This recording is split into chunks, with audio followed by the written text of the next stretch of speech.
ได้คือเก่าได้คือเก่ากุ้งกุ้งฝอยทันได้เลือก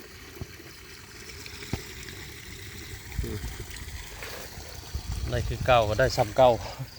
ประมาณซ้ำเก่าเลยถ้วยน้อยนึง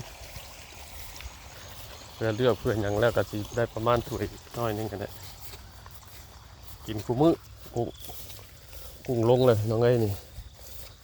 แต่ลีเฮายังบ่มีปูมีปลาข้างตึงยังอยู่เทิงปูรีมันนี่ป๊าดขี่เหงื่อกับมาหาขี่เหงื่อตัวหนามันนี่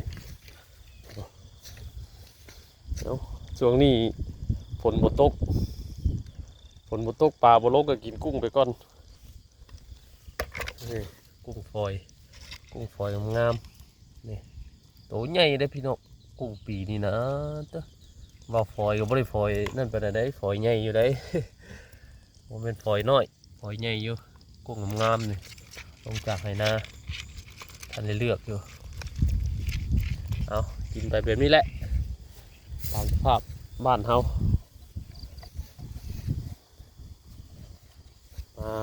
ยามกุ้งพลอยมานี่